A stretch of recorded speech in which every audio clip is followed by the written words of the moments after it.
Hey guys, it's Ed. I rarely do this. As you know, 99.9% of my content is free. But once a year, I do something where I gather a very small group of people in my house. I've done it for 2 years in a row now, and I'm going to do it again this year. I'm going to do an experience in my home where I'm going to take you through how to make 2026 the best year of your life, all of the tactics and strategies that I use to plan and organize my own life in detail.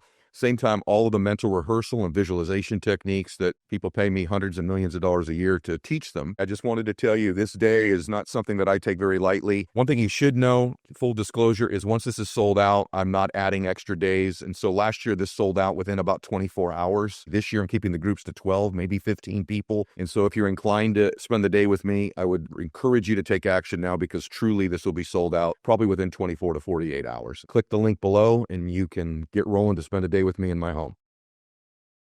Welcome back to the show, everybody. I am so excited about today's topic. I've wanted to record this episode for about a week now. I'm finally getting a chance in the studio to do it with you. What we're going to talk about today is actually what do you need to do to fulfill your dreams and your potential?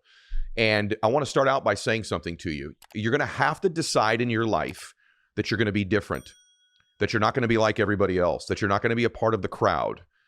Everything in our culture today is trying to make us all the same. Put us all in the same box, take what I call the crowded road of life as opposed to the lonely road of life, the road less traveled. And I've done a show on that before, and people asked me if I would go deeper on it, so I will today. And so today we're going to talk a lot about the mindset that's required to do something great. And the first decision is to accept the fact that you're going to be different. You're going to be criticized. You're going to have haters. But not only that, you're going to feel very alone oftentimes on the journey. And you're not going to feel like a lot of people understand you.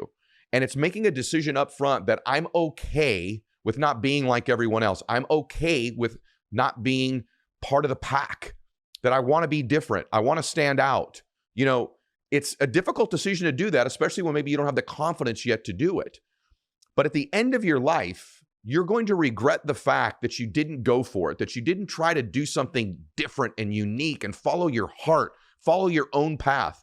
If you're a person of faith, we know that each of us was made individually in God's image and likeness, whatever your faith might be, and that there's an individual plan for our life. And so if there's an individual plan, an individual destiny for our lives, why would we try to take pages out of everybody else's book? Let me say something to you up front, okay? Conformity, to me, is the ultimate form of cowardice. Let me say it again. Conformity is the ultimate form of cowardice. Meaning when you just decide to conform to what everybody else expects of you, what everybody else is doing, or what they think you are, or what they think you should be doing, or their limiting beliefs about you, their small minds. See, small-minded people, God bless them, will constantly try to project their smallness onto you to get you to shrink. And then what happens is most people end up being a coward in life. It's what it really is, where they just begin to conform. I'm going to do and say what you think I should do and say. I'm not going to speak my mind. I'm not going to stand up for what I believe in. I'm not going to try something outside of the box because I might fail and then you'll criticize me. And even when I'm trying, you'll probably criticize me. And even if I win and succeed, you're probably going to criticize me. You ought to just decide right now and understand something, okay? Let me say this to you. You're going to get criticized the whole time. You're going to get criticized when you try. You're going to get criticized if you fail. And believe it or not, you're going to get criticized when you win. Because what people that are losing in their life do is they criticize people. And the reason they're critical of other people is it's the only time in their life that they feel like they have any power or any value, that they're even noticed. So because they're in the pack and they've conformed and they're on the crowded road, they don't ever stand out. They don't ever get noticed.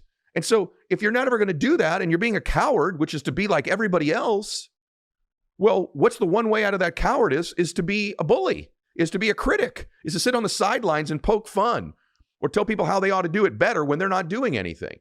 And you've just got to decide in your life. I know I'm being a little bit more intense than normal today. You got to decide in your life that you don't want to take advice from these people. You don't want to think like these people. And by the way, many of them are really great people. Just at one time, they just decided, you know what? I'm just going to color between the lines in my life. I'm just going to color right in between the lines like everybody else, which I'm going to talk about in a minute. And so what ends up happening, Gandhi has this great quote that I've been really working on lately. Gandhi said, "I will not let you walk through my mind with your dirty feet." And too many of you are letting the people around you walk through your mind with their dirty feet. And it's polluting your brain. It's polluting your thoughts. It's creating negative belief systems, limiting belief systems. And you know what? Your own confidence, your own strength, your own self-esteem is going to come from you.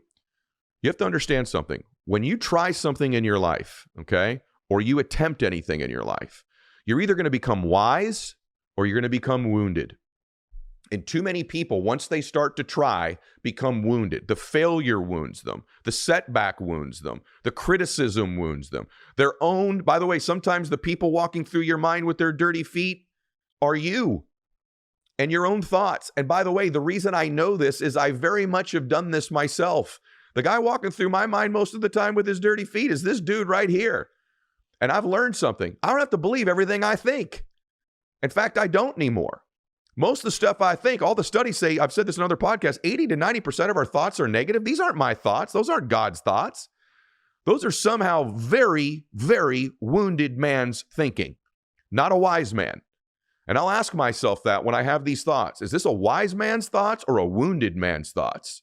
You ask yourself that. These negative thoughts that you're having, these limiting thoughts that you're having, is that the wise woman's thoughts or the wounded woman's thoughts? And if it's the wounded woman, stop listening to her and start talking to her.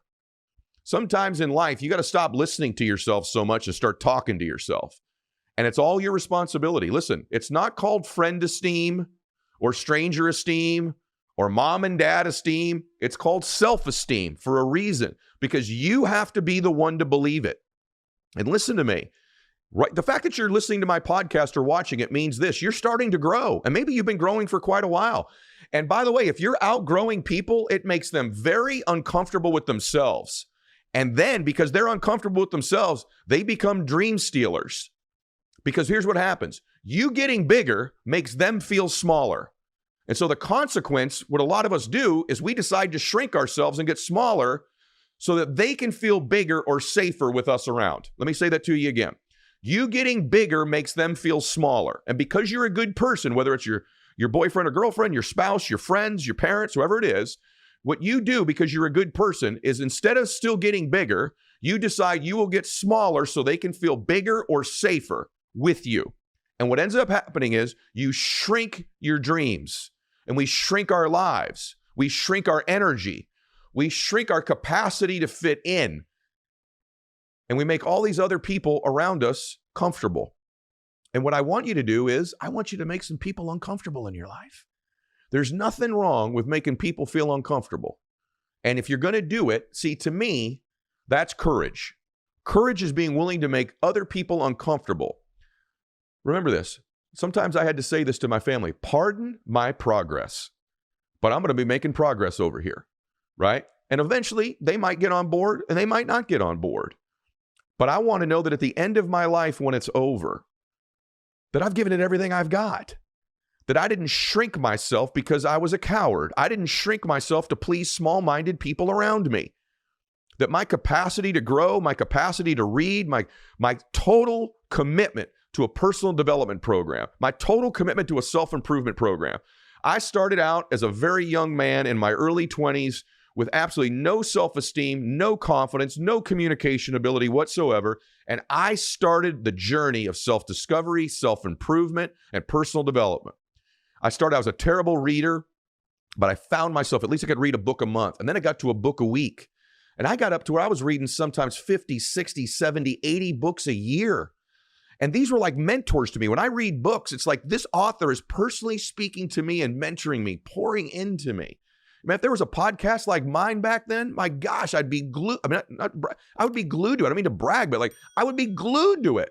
There's this great Chinese proverb that says, if you want to know the road ahead, ask those coming back.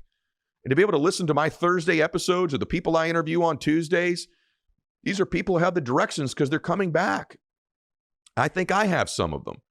But I know this, when I started out, because I didn't have a lot of confidence, man, every once in a while, the cowardly me would come back in. I would shrink my life, shrink my dreams, shrink my belief, right? Those voices those dirty feet were running through my mind. And then a few other people had their dirty feet doing it to me as well. And between the rest of us, between them and me, it was like a stampede in my mind all the time.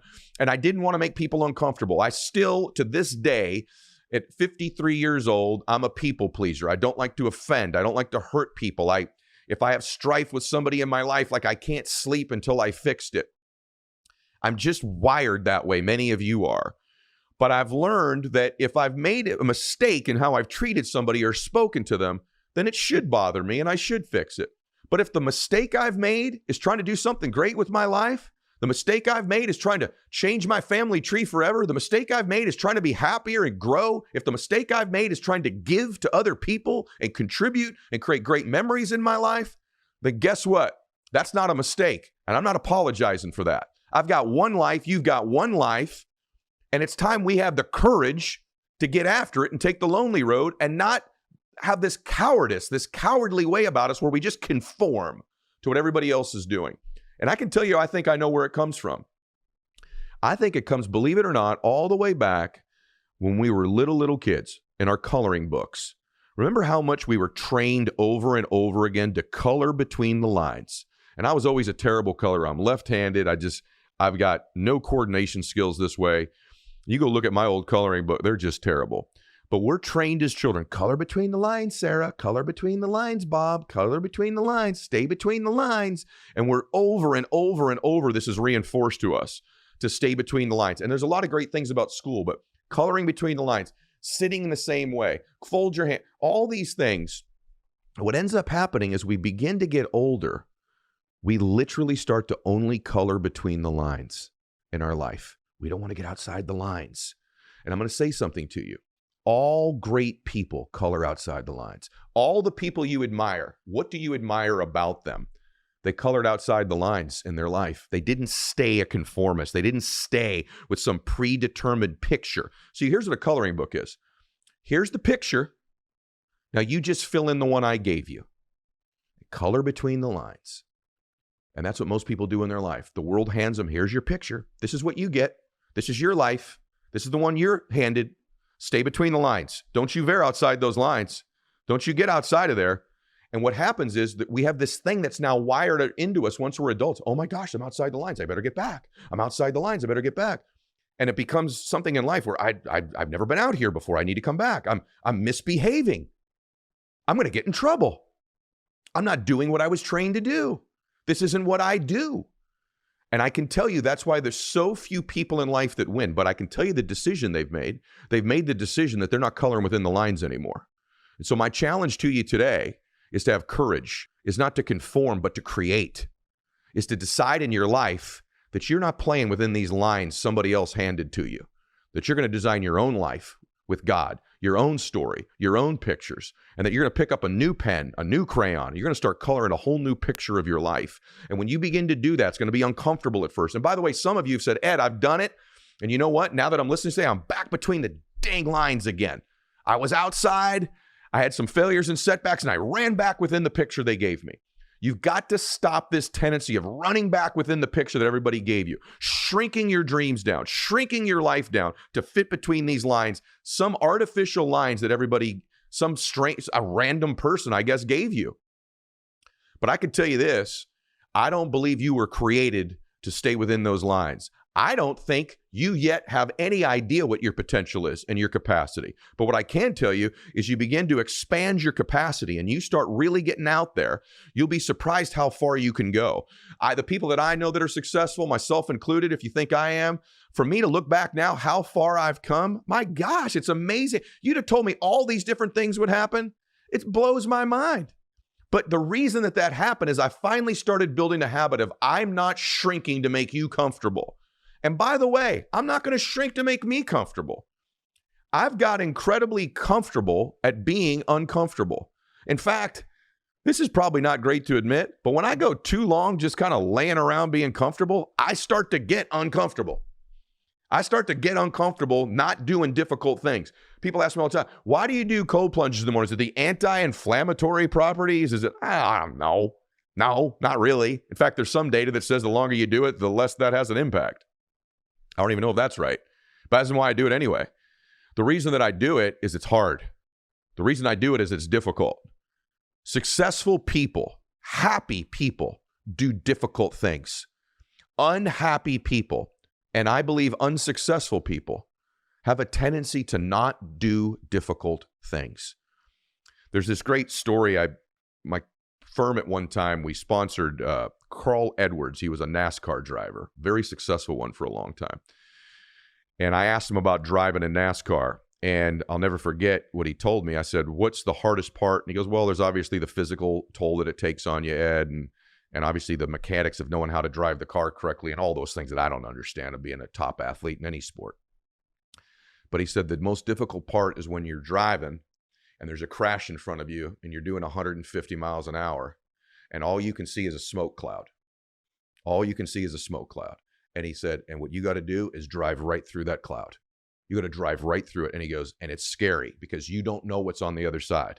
You could be going headlong into a car that's already crashed at 150, 180 miles an hour, bam, and you don't know. And you got to drive through the smoke anyway. I never thought about that before. He goes, oh yeah, I mean, there's a wreck in front of you and the smoke's everywhere. He goes, you just got to drive right through it. And he said, the other thing is when there's an accident, he goes, you're up against the wall and you're driving. He goes, your tendency when you're driving, you're doing 150 or 180 or whatever they do. The wall's a millimeter away. He goes, you can't look at the wall because when you look at it, you drive right into it. You end up gravitating right into it. He said, you got to keep looking ahead, Ed. You can't flinch when there's an accident in front of you. You can't flinch where there's smoke and you can't see what's on the other side. You got to drive right through it. And I remember it firing me up thinking, man, that's life. Man, that's success. Sometimes you can't see where you're going. You got to drive right through it, not knowing what's on the other side, and have the faith and the confidence. And when you get to the other side, you will figure it out, that there'll be a blessing and a gift, that you'll be protected. And that's what I mean by the conformity is cowardice, right? It takes courage to go through that smoke cloud. And then you got to keep your eye on the prize. When you're driving 150, 180 miles an hour, an inch away from the wall, don't look at the wall. Don't look at the wall. Look ahead where you're going. And so many of us in life, even once we get it going, we start looking at the wall. I know I'm going to crash. I know I'm going to crash. It's so close. And we start looking at the things we don't want and we manifest them. We literally, I believe thoughts are magnets. And what you think about most regularly, you attract to yourself. I believe that. I believe it, especially if you do it repetitively, especially if I can be candid with you. And I may sound outside the lines for you, but let me just say this. I love being outside the lines. The more you begin to become successful and vibrate at a high frequency, the more you really need to protect your thoughts. Because when you're vibrating the highest frequency, you tend to draw things to you even more rapidly and more regularly when you're at that frequency, okay? And so it's important that you not look at the wall in your life. That wall is an artificial line in the coloring book of your life. And when you begin to look at it, you decide to conform or hit it. But when you look ahead at where you're going, when you're focused in the present moment. See, I could tell you this. The other reason I love to cold plunge is it's so dadgum cold, it forces me to be fully present in that moment. You get into a cold plunge, you can't be worrying about your problems in that moment. You are fully focused on getting through those 3 to 5 minutes or however long you sit in there. For some of us that are crazy people, it's some of the few minutes every day we are fully present, right? And I can promise you, if you're doing 150 or 180 into a smoke cloud, you're not worried about your grocery list at that time. You're going right in there fully present in the moment. And it's the most alive you ever feel in your life. See, total focus, you'll feel the most alive in your life. If you look back at your life, some of the most chaotic, busy, difficult times were your happiest. And you may not have realized it at the time, but when you're in college cramming for finals, and I ask you to go back to those days, all the stress, you had a job and you're going through college, let's say if you had that, some of the happiest times in your life. Some of you mamas, those days where you're 8 months, your pregnancy, and it's one of the difficult times in your life, yet one of the most blessed times in our life. See, when it's really busy and we feel the most out of control and we're driving through that smoke cloud, we're coloring outside those lines when we're the happiest. And when it's easy and cruise control and we're just kind of shrinking our life down to conform like everybody else, it's when we're the most miserable. That's why there's this thing that's inside of you right now saying, I'm supposed to be somebody. I'm supposed to do something great with my life. I'm not exactly settled where I am right now. You're not settled right now. You don't feel settled in your spirit. You don't feel settled in your spirit because you know there's more abundant faith for you. You know there's more people to help. You know there's a dream and a life waiting for you out there, even if you're in a great one right now. You've got this sense about you that there's another place for you to go. There's more people for you to help. There's more people for you to serve. If you're a believer that you want to serve God's kingdom in the biggest possible way you can, whatever that thing is for you. And I can tell you, I know where that lies, and that lies outside the lines. And so today I hope you decide that you or no one else is ever going to walk through your mind with their dirty feet, and that you've decided that you're not going to conform and that you're going to do something awesome with your life. I'm giving you full permission. In fact, I'm begging you, color outside the lines, because that's where all the people that you want to help are waiting for you. Today's talk is not about me. I'm going to talk very little about me. I'm going to talk about you. I want you to max out your life. I want you to max out your business, and I want to help you do that. See, when you were born, let me ask you a question. The doctor slapped you on the ass, make sure you're okay, didn't he, right? Then he sat you probably on your mama's chest or put you in the nursery. I doubt when he handed me your mom, he goes, hey, here's one of the average ones. Mediocre kid you got there. Congratulations. See, you were made to do something great with your life, weren't you? And you've always known it. There's always been this little voice in your head since you were a little boy or a little girl. You've always known there was something special about you. Those of us that have faith in the room, we know we were made as a masterpiece. We know the Lord looks at us like we can do anything with our lives through him, don't we? Is that right? You weren't born to be average. You weren't born to have a mediocre existence on this earth. You were born to do something great, and that's why you're in this room. It's by no mistake that you've always had those thoughts, that intuition, that aspiration, and you find yourself in this room at this time today. So if this is the worst talk you ever heard, you heard from Ted Mylett. But if it's the best talk you ever heard, give Ed Mylett a little credit. Is that fair? Yes? And so do you feel the energy in here, by the way? Because see, the difference between maxing out 10x in your life has a lot to do with energy. There's a winning energy, right? People respond to what they feel more than what they hear. In fact, as I'm speaking right now, you already feel different the first 3 minutes of this, don't you? And the reason is you can feel that I mean what I'm saying. You can feel the transfer of energy. Let me ask you a question. What do you make people feel? And the more you become conscious of what you're making people feel, not what you say, not their opinion of you, but what they feel when they're around you, is going to make all the difference in the world of whether or not you're going to influence them to change their lives or participate with you in business, your company, etc. Do you hear me on that? Say yes. Because the day he slapped you on that ass, a race started. Listen to me. A race began. And it's a race that started that first day when you were born to the last day of your life. And that race is to finally reach the ultimate version of you. You're chasing down the person you were born to be, that you were destined to be. And since that day started, the world, the people around you, are trying to get you to conform to average. They're trying to get you off that track to finally meet your twin someday, the best possible version of you. Every single day has to be a pursuit to get better, to improve, to grow, to stretch, because you are ultimately chasing the destiny version of you. Do you hear me on that? Say yes. So every decision you make in business, every call you have, whether you go to the gym or not, you need to put it through this paradigm, through this barometer. Does this decision, does this relationship I'm in, does this choice I'm making right now put me closer to becoming that man or woman or further away? Listen, you got to get a little bit more intense about your life, about your business. You got to stop being so dadgum casual. You got to get in the game. If you're going to play the game, let's play to win it. Let's play to max it out. Let's play to 10x it. Right or wrong, right? I want you shaking. I want you feeling it. I want your intensity level to go up. Not in this room, but when you leave this room, you're focused on more energy, more intensity, more focus. Because these people you see speaking here, they're not smarter than you. We're not better than you. I don't like when we get up here, I'm rich. You know what? Who cares if I'm rich? I care whether you're rich. I want you to live richly. And I can tell you, I don't like it sometimes when we come to events like this because you always see the after. If this was a weight loss ad, we're all ripped up here. The power of the weight loss ad is you see the fat lady, then she's the skinny lady, right? You don't see the before, you're only seeing afters here. The before with me is an introverted, shy guy, insecure guy, low self-esteem, afraid of public speaking. That's the before me, a broke me. And I'm not going to get into the details of that, but I want that to give you hope, because it's decisions we make to chase that best version of us every second, every day, that every day alters the direction of the course of our lives. We've all made decisions that we regret. That decision took me off course.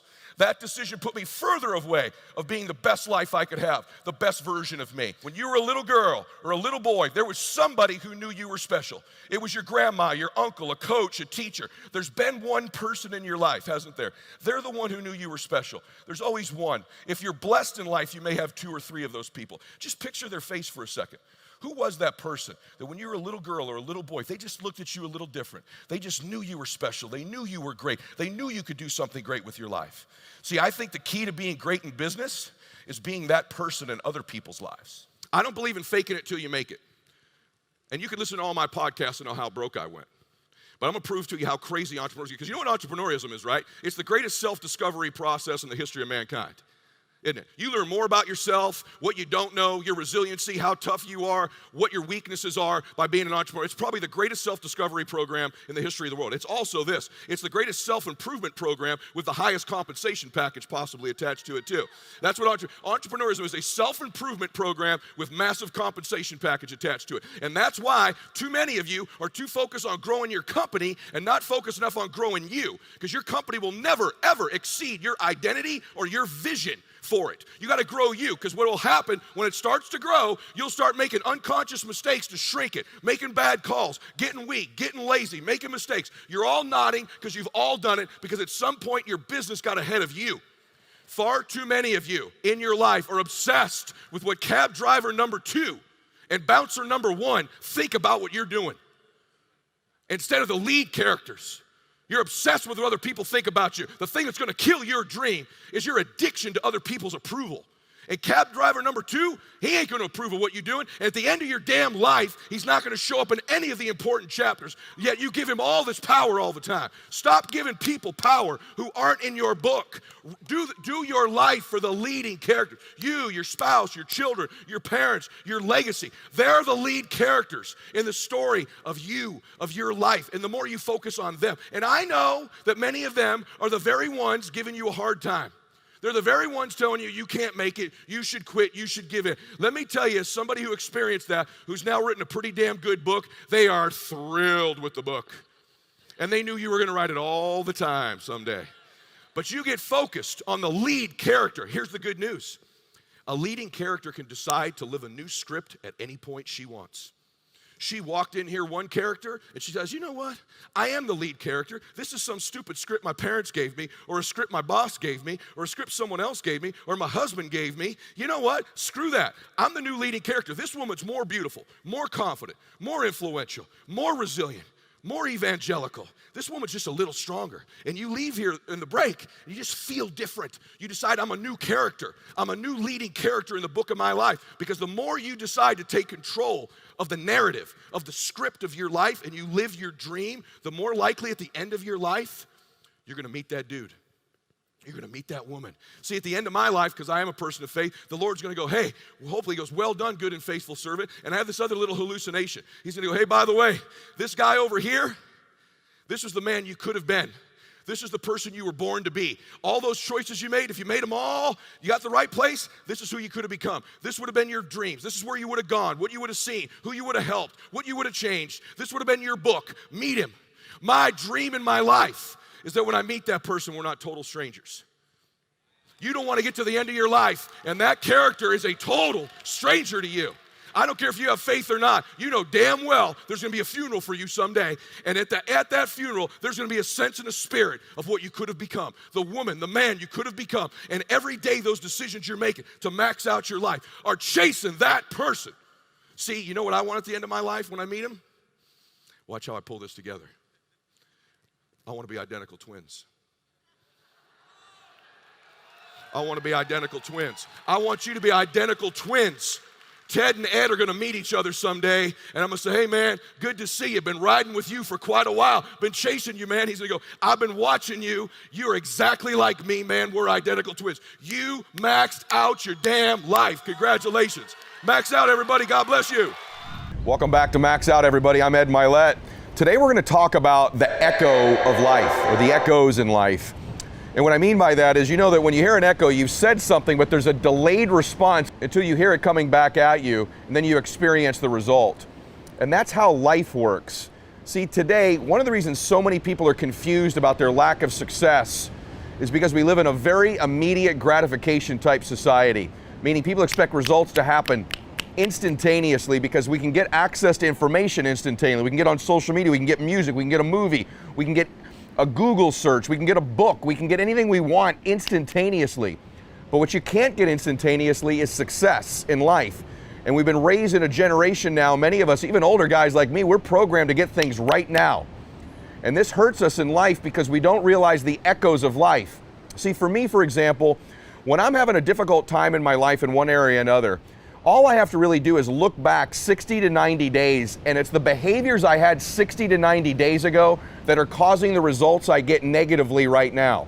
And so, like, for example, when I'm not really, progressing in my career or in my financial situation, if I look back 60 to 90 days prior, I stopped reading the books, listening to the audios, doing the things that grow my identity, and I pay the price 60 to 90 days later. In my body, when my body isn't looking like I want it to, if I look back 60 to 90, 120 days, that's when my diet got weaker. That's when my workouts weren't quite as intense as they were previously, and I pay the price 3 to 4 months later. This is true in every area of our life. Our lives are almost like reading a newspaper today, but we're reading the headlines from 90 days ago. And so that's what confuses people. They see the external results of their life, but if you read the newspaper from 90 to 120 days ago, that's where the news was made, not today. And so in every area of your life, you got it going right now, you got to fuel the fire. If you've got your business going, your finances going, your relationship going, your faith going where you want it to, you have to continue to do the activities that got you here in the first place, because 90 days from now, you're going to read today's news. That's how it works. If today's news is you stop telling the person you're with you're loving them, if you stop dating them like you did in the beginning, you stop treating them a particular way, you're going to pay the price for it in 90 to 120 days. If you're not eating the way you want to, when you eat a piece of cake, you don't see the fat deposit the next day. There's a delay. And so what happens is we do these negative behaviors, and because we don't see an instant pain or an instant consequence for it, we don't think the consequence is coming, but the consequences always come. There's a delayed consequence for everything we do.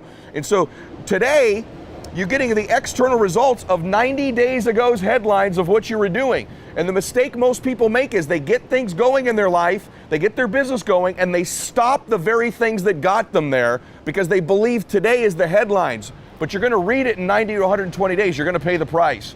And so in every area, pour the flames on, pour the fuel on, do the things that got you there, but do more of it because there's an echo for today's behavior. The reverse is also true, and this is why most people give up on their dreams. Success, the echo is longer. In success, see, the negative comes 90 to 120 days, but the benefit, the gain, the increase, the result of doing the right things is often delayed by 6 months, a year, 18 months, 2 years, sometimes 5 years. And so what happens is most people make these investments, they do all of the work. It's almost like a bank account. They make the deposit, they make the deposit, they make the deposit, and then they quit before they get to make the withdrawal because they don't see the results. In success, remember this. You're making these deposits, you're doing all the right things. It's not 90 days later you get the result often. Sometimes it's not 120, sometimes it's not 6 months, sometimes it's not a year, sometimes it's 2 years, and most people can't wait to make the withdrawal because they don't see the immediate result, or they go, well, wait a minute. When I do things wrong, I pay the price in 90 days. If I eat poorly, 90 days later, my body doesn't look good.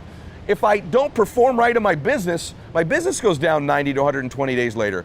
If I don't read my personal development or listen to the podcast I'm supposed to, my identity shrinks 90 to 120 days. How come when I do the good things, the results don't come in 90 to 120 days? Sometimes they will, but oftentimes the delayed gratification, the delayed benefit is way off into the future. The people that win in life accept both echoes. I accept in my life, I know it's a law of the universe, I know it's a life law, that if I don't do the right things, 90 to 120 days, I'm gonna pay the price.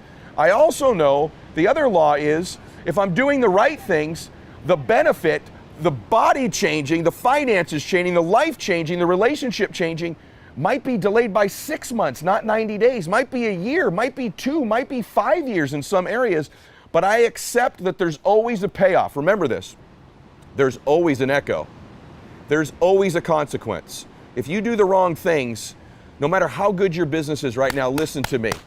You think you got it going. and you're sloughing off a little bit. You're not quite in the office as early as you used to be. You're not making quite as many contacts as you once were. You're not quite as focused as you once were because you think you got it because you're reading 3 months ago's headlines or 6 months ago's headlines. But I promise you, 90 to 120 days from now, you're going to read today's headlines. Make sure that you continue to do the right things. I've also, though, come to believe and know in my own life, because my life is evidence of it, that there's an echo for the positives too. I don't know when that one's coming back, but I know it comes back. I know for a fact that if I do the right things in my diet and my nutrition, my body and my workouts, my body eventually gives me the result.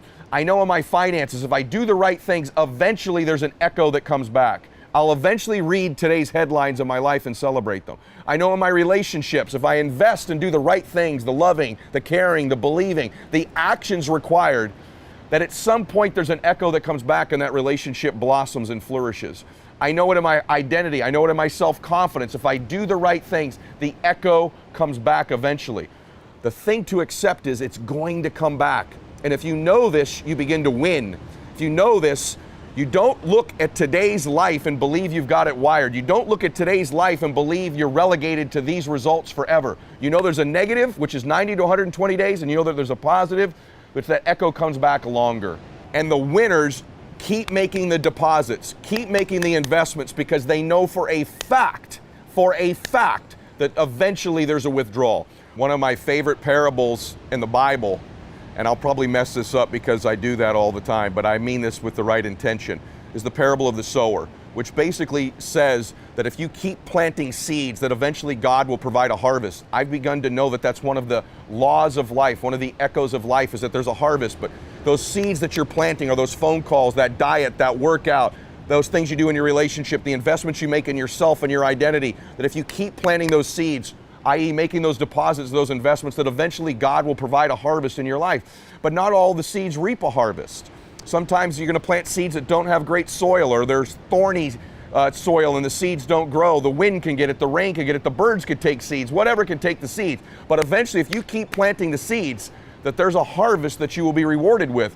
And this is a life law. It's true in every area. There's also a negative harvest. The chickens do come home to roost in every area in our lives, but the negatives come home to roost much sooner than the positives do. And this is why most people are confused in their lives. They say to me, Ed, I've been doing all the right things in my nutrition and in my workout. Why isn't my body better? Or I've been working on myself for a while now. I'm reading the books, I'm listening to your podcast, and I don't see the results just yet in my life. And it's confusing because you say to yourself, I'm doing the right things in the moment, but you're still reading yesterday's headlines. And sometimes the positive headlines can be, like I said, a year, 18 months, 2 years. But I promise you, the headlines change eventually. Don't be confused by your current conditions. Remember this, your current conditions, your current life does not dictate your future. Your past does not equal your future. Your present does not equal your future. What equals your future are those deposits and those investments you're making now. There'll be an echo, there'll be a harvest. There is a consequence for every behavior in life. We need to accept this. There's negative consequences if we do the wrong things, no matter how good it looks right now. No matter how good your business, your finances, your relationship, your faith, your body looks right now. There are consequences if you slow down. There are consequences if you're not doing the right things. You are not immune to this. I've done a lot of podcasts or programs here on ego. If you begin to believe that you are immune from the echoes of life, you are immune from the positive and negative harvest, that's your ego speaking to you. Yes, Miss CEO. Yes, Miss Perfect. Yes, Mr. Successful financially right now. Yes, the guy with the high self-confidence. Even you will suffer from the echoes and the consequences of life. The good news is you control that. And if you'll do the right things on a habitual and regular basis, you're assured long-term of a positive harvest, of a positive result in your life. And so I want to remind you today that you're in control of this. If you're a person of faith like I am, you and your God praying, you planting the seeds and Him eventually blessing with the harvest. If you believe in plugging into the quantum field, and I believe in both of those things, by the way, and getting the energy from the universe that can drive you, I promise you there's a consequence and there's a reaction for every action. Just sometimes it comes in a delayed fashion. There will be an echo in your life. And my final question to you today is this. All of our actions echo into eternity. Long after we're gone, our lives also have an echo. Listen to me. Your life matters. What you do in your life matters. You were born to do something great with your life. You were put here for a reason, which is to make a difference in the world, which is to change your own family's tree, which is to do something great with your life. I promise you, you were put here for that, in little ways and in big ways. And there will be an echo for your life. The actions of your life will echo into eternity. The question is, will that echo for you be a whisper into eternity or a roar? And you get to decide based on the actions you take every day in your life, whether the life of you, whether it had a big meaning and it roars into eternity, or whether you play small and you just whisper into eternity. You get to choose that. I know you were born to have a roaring echo in this world long after you're here. The investments you make in your children and grandchildren, into other people, that's part of the roar of your life. Maybe it's not a jet or a beach house, but it's the good things you do. It's the seeds you sow of goodness and the contributions you make for others, the ripple into other people over and over again, far beyond what you can even imagine. That's your legacy. That's your life roaring its echo into eternity. But if you shrink, if you play small, if you don't take risks, if you don't take those actions, if you don't keep improving, you don't keep growing, then your life will just whisper into eternity, and you weren't put here to be a whisper.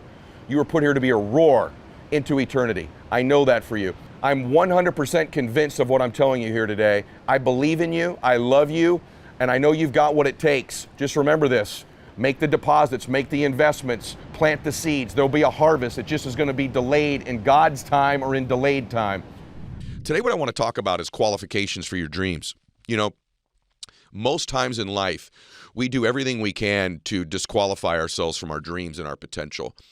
And I want you to think about this just for a minute. I really believe, and I want to make a bold statement in the beginning, that you were born to do something great with your life and that you're not disqualified. No matter what's happened in your life, good, bad, or indifferent, or maybe it's just been average and ordinary the entire time, you are not disqualified from making your dreams, your purpose, your vision a reality in your life.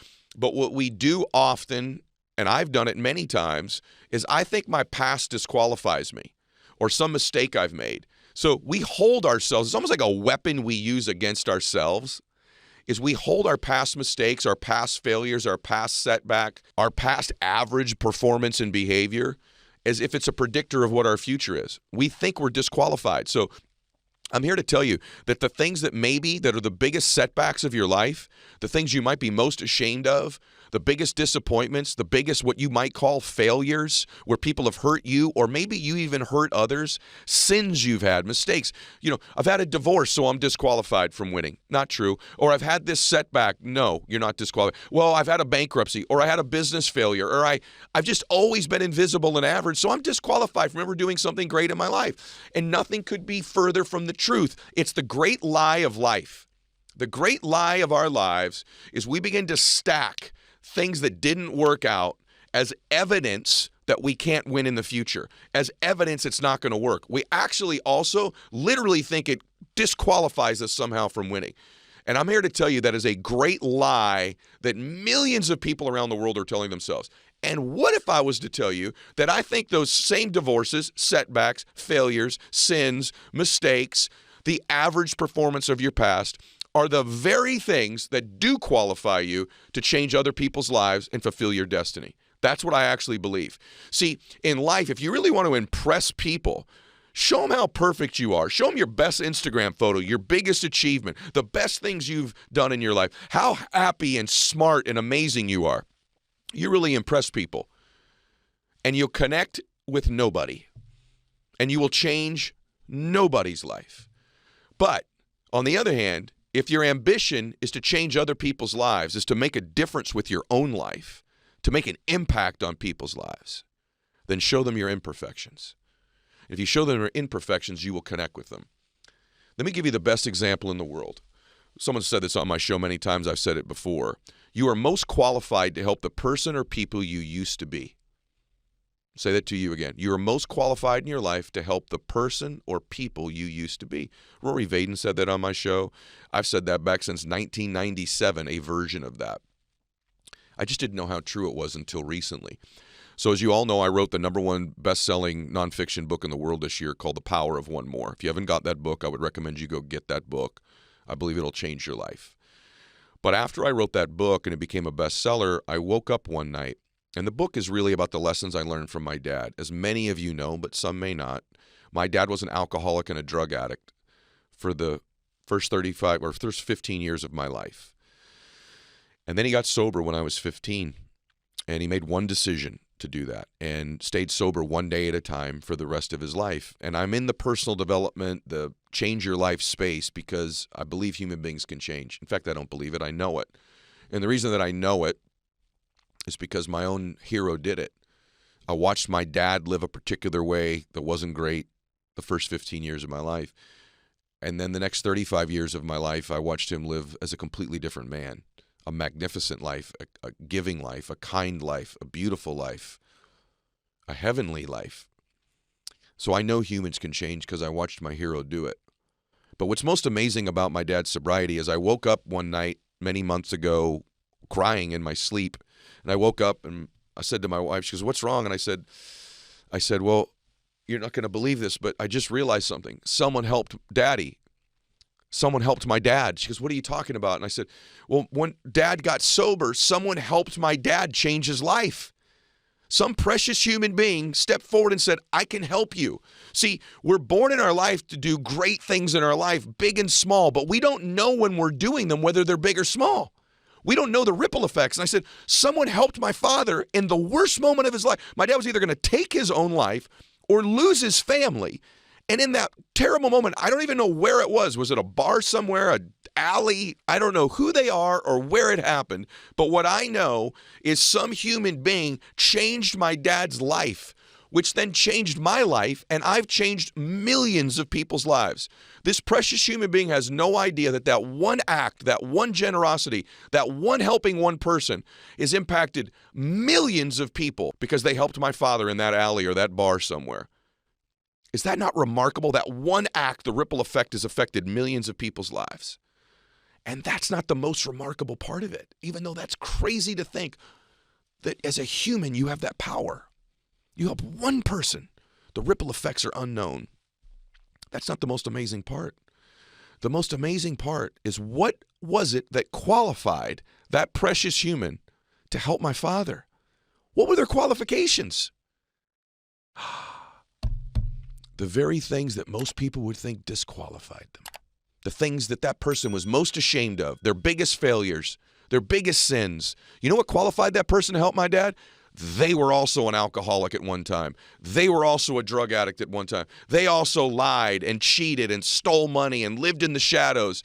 The things that person would think, my gosh, my alcoholism, my drug addiction, my lying, my theft, my shadowy life, all those things, the worst things about me. I'm totally disqualified from having a great life, from living a dream, from helping other people. If anyone's disqualified, it's me. Wrong. Actually, those were the very things God was using, the universe was using to qualify that person to meet the moment, to help my dad when he was going to take his life or lose his family. I want you to understand and think about the power of that. The very thing that human being probably walked around most of their life thinking, now that's the weapon I use against me, why I can't win, why I can't be happy, why I can't help people, why I can't change. Other people could win, just not someone like me. Not someone where I come from, not with my family, not with my background, not with my mistakes, not with the fact that I've always been average and ordinary, not the fact that I'm invisible. No. Sorry. Guess what? Those very things that you use as a weapon against you that you think disqualify you are the very things that do qualify you. That person didn't know all those years they were using drugs and suffering. All those years they were drinking alcohol and making mistakes and hurting other people and probably lying and probably stealing and probably living in the shadows. Every single one of those things was preparing them for that moment to help somebody who was the person they used to be, my dad.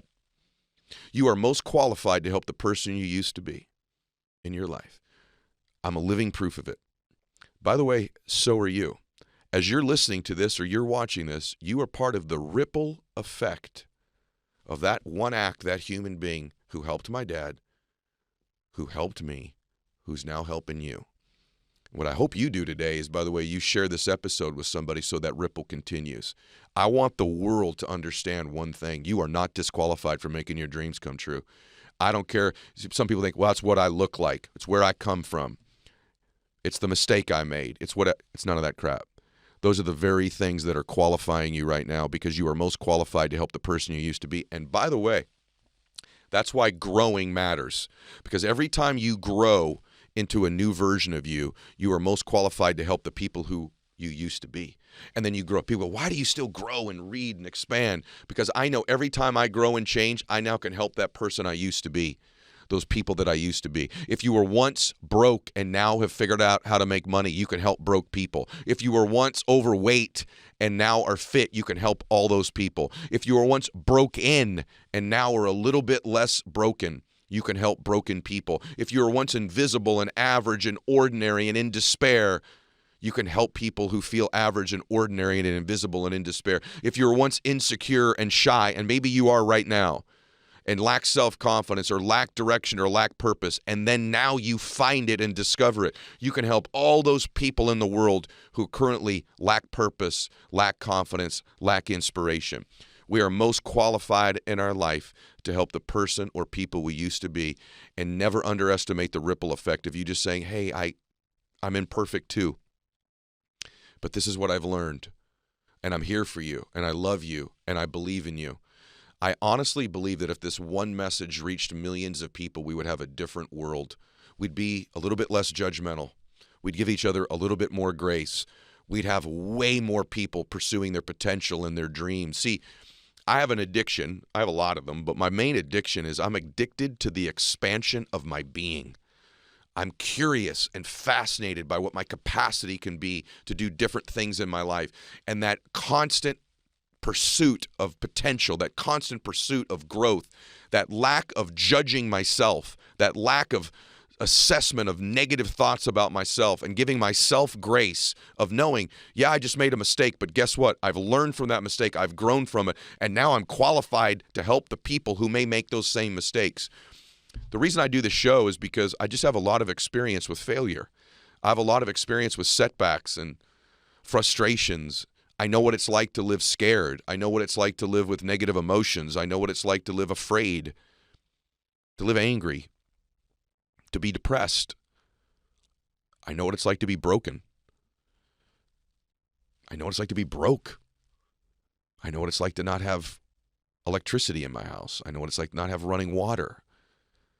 I know what it's like to beg for money at a gas station so that I could get to my house, now that I think about it. I know what it's like. And you know what? That's what qualifies me to help people.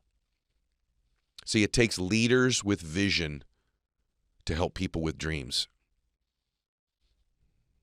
Not perfect people. None of us are perfect. I get emotional when I share this with you.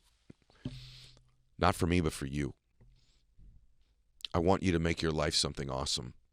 I want you to change other people's lives. And I know most of the time you feel disqualified to do it. And I hope today maybe you get a little bit of a glimpse of exactly how qualified you are. I think God's a really interesting dude. And I think he sits there and goes, if I could just get my children to understand, I'm preparing you every day to make a difference in the world. I'm preparing you every day to change your own life, to change other people's lives, and that you're immensely qualified, that the DNA of the King of Kings runs through your bloodstream. I just want to remind you today, as you're listening to this, that you're born to do something awesome with your life. And I'm here to help you every step of the way, along the way. But you got to take the first step today. And that step today is just to believe that you're qualified. You're immensely qualified. You're immensely capable. You're awesome. With all your mistakes, all your weaknesses, all your sins, all the things you're not so good at, all the things that you wish you were better at that you see other people have. You wish you looked this way or talked that way or thought that way or had that family. You're perfectly you. You're perfectly you in this moment. And the minute you accept that, you understand how qualified you are to change your own life and to change other people's lives. And I think one of the things you could do today that would qualify you is to share my message, is to share these thoughts with people so that people maybe today get a little bit of a glimpse into what's possible. Your decisions shape your destiny, everybody. And the minute you decide that you're qualified, your life changes. A lot of the things you have in here are about stories and that we live our stories. And chapter 3 is the first thing I want to ask you about. missing your meaningful mission. What causes someone to not know their mission and miss it? Is it they spend too much time in the former story, that they have taken meanings that don't serve them from the story? What causes somebody to do that? All of that, and the fears that hold them back. And there's really 3 fears that I've identified, which is the fear of failure, the fear of success, and the fear of judgment. And when we can reflect on analyzing which one of these hold me back the most, and what is the root cause of me living in that fear, then we can start to, again, mend the wounds and create meaning from those wounds, and then create a new meaningful mission moving forward. For a lot of my life, I don't know if you've ever been in this place, I was so driven to succeed because I didn't feel enough. Yes. And I thought by succeeding, achieving, getting awards, getting followers, making more money would fill the hole of not feeling enoughness, not smart enough, not talented enough, not good looking enough, whatever it was.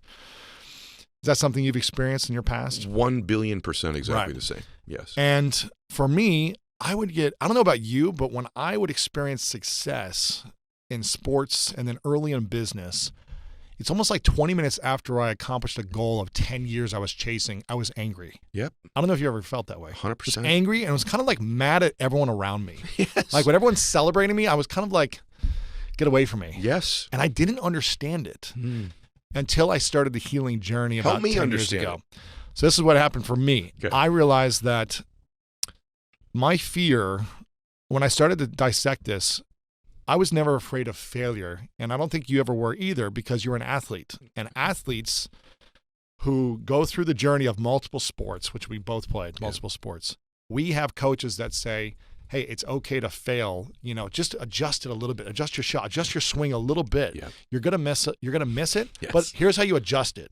It was always feedback. It was information. So it wasn't like you suck and leave if you fail. We failed every day. Yes. And we knew that this was the process to success. I became familiar with failure. Exactly. Yeah. Then the greatest, baseball players in the world fail 70% of the time, right? It's like they're failing constantly, but we celebrate them for their successes. And so I was never like ashamed to like miss a shot or fail, because I knew it was just practice.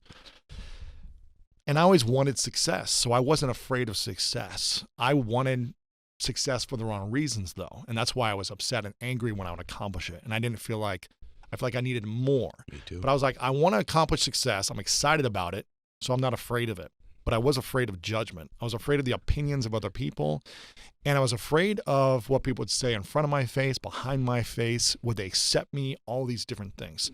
When I ask people in a big room, who's afraid of failure? Most people raise their hand and say, this is a fear of mine. And that's why they don't launch their book or their podcast, or they don't start speaking on stage, or they don't start a new career or ask the person out. They're afraid to fail. And I ask people, okay, for everyone who's afraid of success, raise your hands. And almost equally amount of people raise their hand who are afraid of success. And I never understood it because I always wanted it. And over the last 10 years, I started to ask why. There's a documentary called The Weight of Gold. Okay. I want people to watch this at some point, because it's about Olympic gold medalists who go depressed, commit suicide, have overdoses within like 6 months or a year after they win the gold. Okay. If we do not prepare ourselves for success, it could cripple us. And the pressure of, okay, now friends and family want more from you. I know you are extremely wealthy, and you've had to deal with probably lots of people asking for things all the time. Can you give me money? Can you help me with this? Can you do this for me? And in some ways, it's a great privilege to be generous and supportive to people. But when it feels inauthentic, you feel like people are taking advantage of you. Yeah. And so that pressure of success is real, and people don't want that responsibility. They're afraid of that pressure leaning into it. I always wanted it. But when I started to accomplish, I started to notice, oh, yeah, I don't like some of these things that come with it as well. So I have to learn how to manage it. But it was the fear of judgment which always crippled me. So I was extremely self-critical of everything, even when I broke the world record, even when I was a two-sport All-American, even when I played the USA handball team, even when I hit my first $1 million after I was broke. I was so self-critical because at the root cause of all 3 of these fears is I am not enough. Gosh. And the I am not enoughness will destroy us. It will hold us back from our truest gifts, from expressing our love, from being generous, from being open. And that's the thing that I had to learn how to heal. Why do I not feel enough? No matter what I accomplish, I still don't feel enough. Why am I never satisfied with me? It was never about the accomplishments. It was always back to the root of me. It's, I don't feel enough. I don't feel lovable is what it really is. And I need to accomplish more in order for others to love and accept me. But really, at the end of the day, I did not love and accept myself. And when we can learn the art of loving and accepting ourselves authentically for all of our flaws and all of our beauty, that's when we can start stepping into true greatness. Lewis, I feel like you just described me. Really? Yeah. Yeah. Yeah. You know, bro. Wow. Tell me more. Well, I don't even know that I have fixed that yet. I'm not sure. I think I've made progress on it. But this notion of, because what you just said, fear of failure, not too much. No. And people say, I'm afraid to succeed. I've always thought, and there's just people are different on their experience. I'm like, why would you be afraid of success? I know. But fear of judgment, holy smokes. I almost feel like you've created a new category that maybe if people really analyze it, a lot of us fit into that one. Yes. If you have a fear of failure, is it the failure you're afraid of or the judgment that would come with the failure? And so when I looked at category 3, I'm reading the book the other night because you gave it to me maybe a week ago or 2 weeks ago. I'm like, oh man, fear of failure. It's like this old school fear of success. Yeah. Fear of judgment. Oh boy, he's on to something right here. And it is exactly what you just said. I am not enough. I'm not, and if you go even a little bit deeper, it's what you said. I had our mutual friend that you introduced me to, Leanne Rhymes, on my show. And I finally said to her in the interview, you know what my issue is? I can give love to people. I don't allow myself to feel loved. Right. And she said the same thing. And it's weird for two big dudes that are accomplished, two guys sitting here to share this. But I think it's powerful that we are. I'm still not sure right now that that's not something that needs more exploration for me. That I'm still, and I wonder it with you too. Yeah. Is there a little bit, maybe I've made progress and it's reduced, but there are a lot of moments, if I'm being real, where I should be experiencing more joy than I do from something. I should be experiencing more love than I allow myself to experience. And it's pretty obvious to me that that's probably because my dad was an alcoholic and I probably lacked a little bit of that and all that anxiety. But you are on to something so huge here, which is the next thing you have in there, which is the dream killer, which is called self-doubt. Yeah. I feel like judgment and self-doubt are sort of related somehow. Yeah. Do you? I think self-doubt is the killer of all dreams. And that's why I love you and your message, because you instill so much belief in people. You give people belief by your presence, by just your way of being. It's so powerful. Thank you. And I think the whole game is learning how to believe in ourselves. That is the game of life, I think. It's what allows you to accomplish any goal you want, the more belief you have. Yep. And I love your definition of self-esteem and self-belief. This concept is really being your word. You've heard you say this a lot of times, like when you can live to your word and be that and honor it, or take responsibility when you're not with your word and take responsibility for that as well, you start to become more believable to yourself and others believe you as well. You become a credible person to yourself and others, and that attracts more things. So self-doubt for me is the killer of dreams. And I think I wanted to ask you another thing, a follow-up on that. The interview in you always comes out, by the I way. know. Well, I'm just curious because I wanted to ask you about, do you worry more about the judgments of other people, or do you worry more about the judgments of yourself about you? I think it's moved from other people to me. And I think that was probably the cause the whole time. So it was easy for me to worry about, what are they going to say? What are they going to believe? What if I fail here? Opinions of others. But I feel like that's more the symptom. If I'm being, I'm just answering you right now on the moment, on the fly. I think the disease is me not believing I'm worthy of it. I was talking to a mutual friend of ours that you're about to go see, and we were both describing to each other today. He's a very successful guy. That I still have a lot of imposter syndrome at 50 years old, and this dude has no reason to have any either, and he has it. And I think even sometimes I see this in you. Now, part of me thinks that's driven me to do extra work and prepare more. And that might work when you're starting, but it's a painful way to live your life. It's exhausting later, too. It's exhausting. I mean, I'm so glad you're saying that, because don't you feel that way, that if I don't, and I would like you to unpack that thing, I want to go back a little bit and stay there for a minute. This idea of working on healing oneself and loving oneself. Man, everybody listen to me. I know leveraging the dark side is a common thing, and it does work, and you should do it, and there's a great space for it.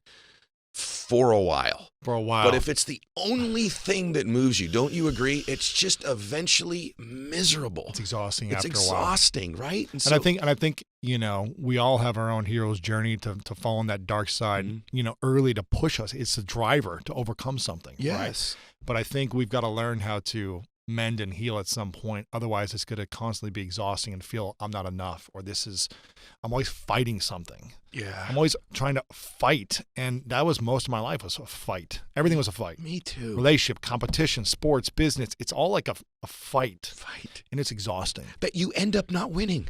Never. Never. And the people around you don't win either. So it's a lose-lose battle. And there might feel like there's certain moments of success, but it's a lose-lose. And so my emotional coach, I started this journey 2 years ago with her, and I've been doing different healing modalities for 10 years. 10 years ago, I opened up about sexual abuse for the first time. It was about 4 months after I launched my podcast, right? So it's almost been 10 years since I started talking about that process. And I thought, man, okay, that took about 2 years to go through a process of healing that and talking about it in a safe environment where I felt like I can speak about this and it no longer triggers me or affects me or has power over me. Yeah, like I healed that memory and that wound. Now, it didn't mean but what I didn't, and I thought I was good because I was like, okay, this is the main wound, but there's other stuff that I wasn't effacing. And that's why I kept repeating patterns in relationships and intimacy and thinking, oh, I thought I healed this. But healing is not a one-time event. Healing is a journey. And it's a constant process. You're in progress, right? Yes. You're better than you were before. Yeah. And I feel like I'm going to be healing for the rest of my life. Me too. And constantly holding myself accountable because, as you know, I'm sure things get you triggered from time to time. And you feel like, oh, this person did this and I don't like it. And there's a reaction. I think that's our normal competitive edge where it's like, I'm going to come back. I'm going to come at you. Yep. And that energy will fuel us to get results, but will not fuel us to get fulfillment.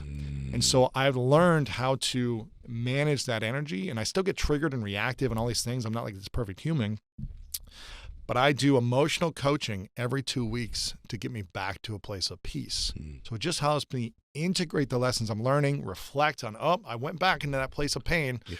Let me keep integrating and keep healing. And just the more I practice it, like anything, the better it gets. It's so apparent because you give off an energy now that's really loving and kind. Like Lewis does this thing when he hugs you. First off, he just swallows you up because he's massive.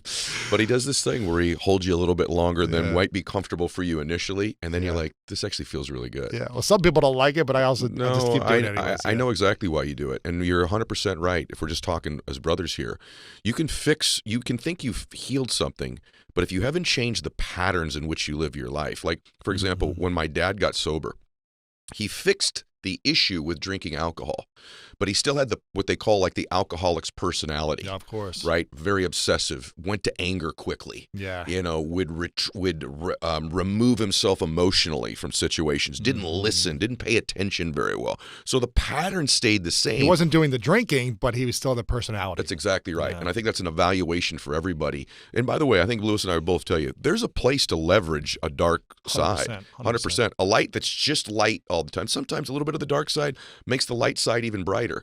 But we're both telling you, you get to another side of this stuff, and you have to bring you with you eventually. Exactly. Right? And our mutual friend, Dr. Joe Dispenza, says your personality becomes your personal reality. Yeah. And so if you haven't, again, mended your personality that is fractured and causes you to be triggered or reactive or angry or lash out or close down or hold your heart back, then you're going to keep bringing that personal reality into your life. And so we've got to mend the things that caused us to have a certain personality that doesn't serve us or the people around us. So good.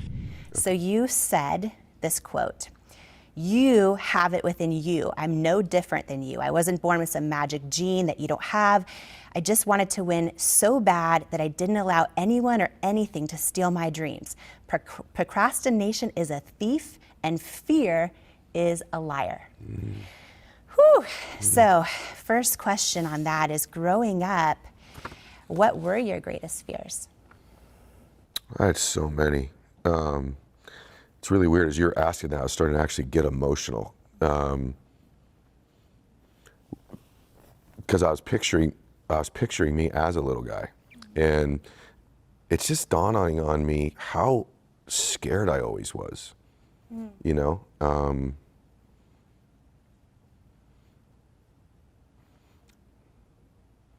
All the time. So I was afraid my dad was going to leave. I was afraid he was going to get hurt or killed or hurt us sometimes. And the idea of fear was around me all the time. So just going to school afraid I'd embarrass myself. No one would know this because I had this pretty good mask I could kind of put on where, I don't know why it makes me so, I mean, it's bizarre right now. It just, if I'm being real about what I'm thinking right now, I'm going to tell you what I'm thinking. I'm actually thinking I still am. I'm actually thinking I still am. So, and I don't know that, I was afraid of everything. So I was afraid of being a failure. I was afraid of letting people down. I was afraid my family wasn't going to exist. I was afraid people would figure out who I was and that I wasn't that special, figure out how average I was.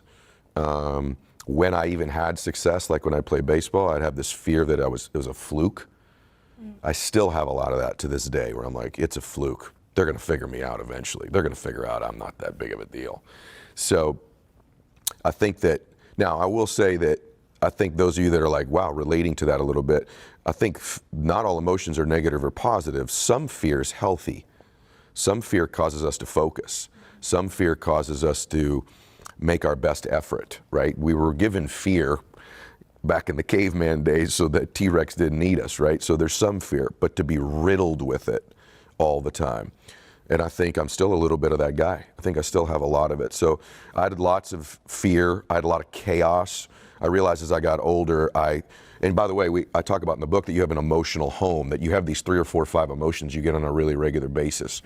And it's just, the reason I get emotional talking about it right now, and I've never said what I just said out loud, ever. Not to my wife, not to you, not to anybody, not to myself, is that even though I've worked really hard on taking an inventory of what emotions I want peace, I want joy, I want ecstasy, I want happiness, and I've really got a lot of those. Like I really have intentionally given myself the gift of those emotions. The one that I've not ridded myself of regularly is fear. I'm still afraid. I'm afraid the book's not going to be successful. I'm afraid my podcast isn't going to do well. I'm afraid my speech isn't going to go well. And so the truth is I still have a lot of that. And that's a good thing at 51 years old to say, hey, there's still room for me to improve. There's still things I got to work on. And I don't want anybody that follows my stuff all the time or me to think, oh, he's got every single thing figured out. The truth is, as I'm talking to you, I'm realizing even a little bit more, not realizing I was going to say this at all today, but that's still a thing I got to really address is fear. Yeah. Do you have a fear right now that if you lose your fear, you'll lose your edge? Yes. You're so brilliant. Yes. We have these things that we do in life that we think are why we're successful.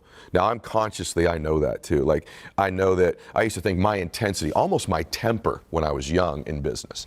Thought, hey, you take away my temper, because I'm winning with my temper, right? So you take that away, I'm not going to win. The truth is I was winning in spite of my temper. I was winning in spite of my lack of emotional control. But this fear dude's been with me since I can remember. This fear is my friend. This fear is like my closest companion, right? And so to let go of that guy is makes me fearful, is to do it. And I think sometimes what you think when you have that thing is you think, I'm just talking from my perspective, I can manage it. I'll manage it. And maybe I do manage it sometimes okay, but I shouldn't be as afraid as I am. I don't need to be afraid, and I still have a huge amount of it. So yeah, I do have this thing, like if I let that go, I wonder what my mechanism to achieve is. Like what's the driver now? If I'm not afraid of anything, then am I just gonna start laying around and doing something, doing nothing, you know? So I do have an element of that. And I actually have tools for this in the book that I should give myself the gift of using. So it's a great question. Yeah, you do. And I'm wondering, just hearing you talk about this, there's a famous quote by the rapper 50 Cent that says, either pray or worry, but don't do both. I'm wondering too, in your journey of fear, being an emotional home for you, to use your reference, like, is this part of your spiritual journey to learn that it's not all on you? Yes, and when I'm good, that's what I've told you this too. When I'm really feeling like I'm in my calling or doing something I'm at my best is when I am in that state. I also think it's probably why I do pray so often. I wonder if sometimes I'm praying to rid that monster that's like sitting there all the time. It's why I am such a praying person. And yes, certainly, like, consciously I know that it's not me anyway. Consciously I know that I'm being protected. But I'll share something really personal. Like I feel like I'm talking to you. I forget that it's my show. But it just dawned on me as you were saying that. I pray for protection and comfort every day. So my prayers evolve about different things I'm working on, but one that never leaves me is that, you know, Lord, let your will be done, and allow me to surrender to your will and protect me. And my dad used to, before games when I would play, my dad we would never pray that I'd get 3 hits in a game. My dad would always say, just pray that God protects you, protects everybody else, and that you get to play to the best of your ability. And if that's enough, great, and if it's not, great. And that prayer would always really comfort me before events. And I still do that before we do this, or before I speak or I have a big meeting or anything. I always just pray that same exact, I don't know why it makes me so emotional, but I just pray that exact same prayer, you know, that your will be done, and I just do the best that you can have me do. And if that's enough, great, and if it's not, that's okay. So I want to say a couple things. I'm going to ask you one last question. Number one, if you ever need a guy to come in and speak and move your team or your organization, this is your guy, okay? If you ever want to need inspiration again in your life, you need to replay this episode. If you love somebody or care about somebody in any way, shape, or form, share this episode with them. It will change their flipping life, because I knew the story, and now we've met, and I'm ready to run through the freaking wall. Plus, I'm just seeing my dad in the room, and I'm seeing you, and I've always known about your intensity and your persistence because you've done it with me. But now I love you, brother. I'm like, I love this man. I really love this man. I'm so inspired by him. You're such a good man. You're everything you were built up to me by these other people I respect, and a lot more than that, bro. There's something extremely powerful and special about you. So I want to leave him with one more. If you just help one more person here. Yeah. And a basic question. It's not an easy one, but I wanted to end with the hardest one. Someone's listening to this. They're like, hey, man, I've been living in my own little prison. Maybe I'm carrying some stuff I'm ashamed of, or I'm embarrassed by, or I've just always been invisible, you know? But you got me inspired right now, Damon West, Ned Mylett. I want to do something. I want to leave this prison of my mind, and I want to do something great with my life. And this may be a very basic question, but I think it's an important one. Where do I begin? What would your advice be if I met you at a Starbucks right now and I said, hey, I heard you on Mylett's show. Oh my gosh, I wish he would have asked you at the end though. What do I do next? What would your answer be to that? I'm going to give you a story with this answer. Okay. And the answer is you have to surrender this idea of control in your life. You don't control the things you think you control. To illustrate this, I'm going to tell you one last prison story. People love prison stories. Yeah. So when I first got into my program recovery, I go to a meeting. Ray is in there. And we start these meetings off with this beautiful prayer called the Serenity Prayer. You've talked about it many times, Ed. Yeah. God, grant me the serenity to accept the things I cannot change, the courage to change the things I can, and the wisdom to know the difference. And so Ray says to me, he says to the group, we're going to diagram the Serenity Prayer today. All right. So he's got a chalkboard behind him. He draws a line from one side of the chalkboard to the other, and he says the first part of the prayer.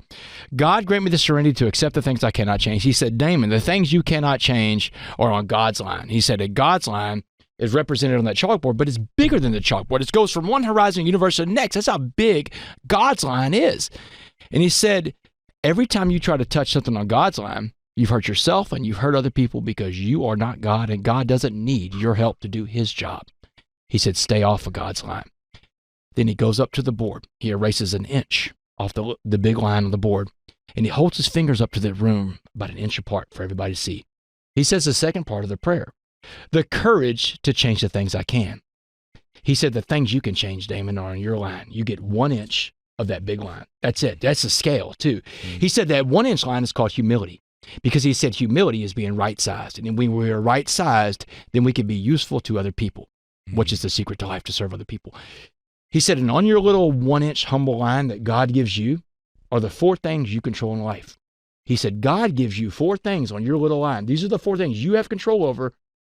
He said they are exactly what you think, what you say, what you feel, and most importantly, everybody's going to see what you do, your actions. So good. What you think, what you say, what you feel, and what you do. He said, and what I'm telling you is the world around you, you have no control over the world around you. You control the world within you, between your ears. And he said the last part of the line was the last part of the prayer was the most important for us addicts and everybody else. You don't have to be an addict for this to be important to you, is the wisdom to know the difference between the big line and the little line. And there's a chapter in my book called Not on My Line. Do you know how many times a day I tell myself that's not on my line? And I've been sober and I've been out of prison for years, but I remind myself every day that's not on my line. Now, that's what I would tell people. When you want to have the serenity, you've got to give up this thing. You think this control of these things you don't have control over, and then turn your life over to service. And Ed, every single morning I wake up and I say the same prayer. Whatever religion you are, you can apply this to your faith. I get in the morning and I say, hey, God, I ask God for 2 things. I say, hey, God, put in front of me what you need me to do today for you, and let me recognize that when I see it, because I don't want to miss that. Amen. Bro. That's it. I just want you to know that you met the moment today, brother, in a way that I'm so happy for you. Dude, give me some, I'm man. so That's happy for awesome, you. man. Like, I'm just sitting here going, God is so good. Like, how he's using you. Guys, like, this is exactly why I started this show, is what we just did right now. Actually, what you just did right now, and what God just did through you. One other thing I've always wanted to ask you, that baseball's a different sport, and people that aren't fans of every sport, maybe this nuance isn't, obvious to you, but like football, they're going to play 16, 18 games now. There's a game on a Sunday. We all work towards that Sunday. There's an event, we have it, then there's a playoffs. Most sports are that way. Baseball is a grind. You're playing 162 games in a very short window of time. And there's a grind. You have to maintain an emotional level of control throughout a season. And most people, a lot of big league players even struggle with that. Oh, yeah. How did you maintain emotional control through slumps, through ups and downs, through a full season, and then through a career as long as yours as well? Well, to me, it wasn't a job. To me, it was just a little boy's game, like Campanello said. Little boys, baseball is a game little boys play. I never can tell you that I've gone through a slump where it has kind of knocked me off my heels and pushed me back. Because I remember I was the longest streak I think I had as a hitter, I was 0 for 17. That was your longest slump? Yeah, the longest. 4 games? So I hate you. So the 18th time, I dropped a bunt down for a base hit. Made an adjustment. I hit a high chopper, didn't leave the infield for a base hit. I dropped another bunt down for a base hit. And then I had another high chopper for a base hit. Not one of those balls left the infield. But while I was going through this 0 for 17, I was hitting line drives and they were going right at somebody. Yeah. And great lesson. So guy says, how do you do that? I says, well, I worked on my bunting, so if I'm not getting hits swinging the bat, I'm going to the next dimension. I love that. I think there's a lesson there, Rod, and I always go back to okay, how's this apply to other things? And that it's true in business. We're always trying to hit these big home runs, and if you feel like things are slipping, just get some base hits. Get a sale, get an account, get some momentum, get in early, make extra phone calls, do the extra email. Just lay the bunt down. Get some momentum going. Because sometimes the slump you're in business, you're hitting line drives. It's just not the time. Right. It's just timing. It's just it's not always you're doing something wrong. Maybe it's just bad timing right now. Keep making adjustments, etc. And the difference about me and other players is I had the 6th tool. Which was? They always say you have the 5 tools. The 6th tool was this. Your mind. I never let my mind get me in trouble. I stayed positive all the way. I knew, yeah, I'm going to make outs. You know, this is a game that 3 out of 10 and you're successful. Yeah. You know, so I'm not going to worry about days that I don't get a hit. You know, like some guys, all of a sudden it's panic. You're right. You know, they panic. What am I doing wrong? Do you see something? No, you're just hitting the ball good, but you're hitting it right at somebody. So, You think the mental part of your game was the separator? oh for you? yes, definitely. And I tell kids that today. I says, this is the most important tool. You can do everything else, but if you can't control what's going on up here, things are going to be tough. 1,000,000%. By the way, those of you listening on audio, he's pointing at his head, and he's talking about how important the mental part of the game is, maintaining emotional control, not stacking worries and thoughts that get bigger than they need to be. It's amazing to me. I work with a lot of athletes on their mental game, and people will ask me, you know, what are you really working with them if it's a UFC fighter or a boxer or a golfer?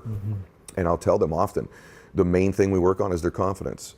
And people say to me, there's no way confidence at that level of play. Yes, confidence at that level of play is even fragile for many athletes as well. That's and so true. is that not true? You're in dugouts with guys true. all the time. Oh, geez. Yeah. Yeah, and I listen to them talk. It says, hey, dude. He's pointing at I his just head. point to my head, you know? Yeah, And- 100% the mental side of the game. I want to ask you about the hardest part, I think, probably of your life, and I could be wrong, but speaking about mental toughness, which is, so guys, this man goes through this heart transplant. He ends up getting the heart from a child he was kind to. It's just bananas. If he's on the second hole, he's gone. He reverts back to the guardian angels of Michelle. And at the time when Michelle was struggling with leukemia, it became another national story. This was not some secret thing. This was something that I was following, that people all across the world, you were getting letters and mail and all these other things. I have to think that during that time, your mental, emotional control was tested the most then. This is Yes. not a Major League Baseball game. This is your little girl Yes. struggling and dying, and I'm sure in a great deal of pain. And I don't want to be too personal about it, but there are people right now listening to this that are going through their form of tragedy, a business failure, a divorce, an illness in their family. I just lost my dad recently. What was that time like for you, and what were the lessons and takeaways that you took from it? It was easy for me because she brought me into her fold. You know, she knew I didn't talk to the press much. And she knew that it's going to be stretching the limit for me to be talking to a radio person or a writer or somebody about what she's going through. But when I was checking her into Children's Hospital in Orange County, all these kids there were like 10 kids out in the hallway kicking soccer balls. They have their poles and they're kicking soccer balls, and some of them were wiffle bats and all this stuff. And she just walks up to me and she taps me on my shoulder and she says, Daddy, you've got to start talking to the press. See all these kids? Maybe we can save some of their lives. So she came to me and told me. And I says, okay, honey, I promise you that from today on until the day I die, I will give my full efforts towards helping kids. And she says, you promise me? I says, I promise you. My gosh. You know, because I never spoke to the press that much. You know, I kind of stayed away from them. And when she asked me to do that, I says, I will. I promise you I will. You know, and for all the time she spent in the hospital, I remember that first day when she found out that she had leukemia, when the doctor told her. And she says, well, what do we do? Doctor said, well, we'll try and clean it up and make you better. She says, okay, let's go. Didn't cry, nothing. Not for the time that she was in the hospital, she did not cry one single day. Not one single day, you know. And the week that she died, I went down to the chapel and I asked God to take her. You did. I says, Father, please take her. She's suffering. And I don't want her to suffer anymore. So would you take her and put her in your garden, you know, and he gave us another week with her. And then we found a 4 out of 5 cord blood that we were going to use to, instead of the marrow. She couldn't find anyone with a marrow to save her life. And when she was walking in that room, she said, "Dad, I know that I'm not coming out of there alive." I said, "Come on," says, "God's going to be with you." She says, "Dad, I'm not coming out of there alive, and I know that God's going to be with me, so I'm not going to worry." Here's a 19-year-old kid talking to me like that, to her dad. And I'm like, "You're going to be okay. You're going to be okay." But she knew. When she went in that room, she knew she was going to die. You know? Just like you knew you weren't Yes. when you had your heart attack. Yeah. What an amazing story. You just honored her so well with your life, because you've done, guys, if you just do a simple Google search, you'll see all the tireless thousands of hours Rod's put into doing things for children, and how you've honored her, you know, little one-on-one things at the stadium like you were talking about. The thing you were doing the night before your heart attack was an extension of the promise that you made to her in the hospital. And you know, it's funny. I remember driving down the 5 freeway. I had gone to Washington and spoke in front of Congress about raising funds for the NIH, you know, and then I got a call, my agent called me and he says, "Guess what? They just passed a $50 million bill for the kids." That's crazy. And I opened my sunroof. I says, "Honey, thanks so much. We did it again." You know, and that's the way it was. And even today, some nights, you know, when I'm sitting at home and I don't have anything to do, I get in my car, I go for a drive and says, "Pish, how you doing?" I used to call her Pish. Yeah. "How you doing?" I says, "I'm hanging in there," and I talk to her. You really? You know, yeah. I do it many nights. You know, and it makes me feel good. Yeah. You know, and I'm sure she's saying, "I'm proud of you, Dad. I'm proud of you. I'm sure Keep doing what you're doing." We're doing it right now. Yeah. I'm proud of you. Well, thank you. Thank you so much. You changed my life.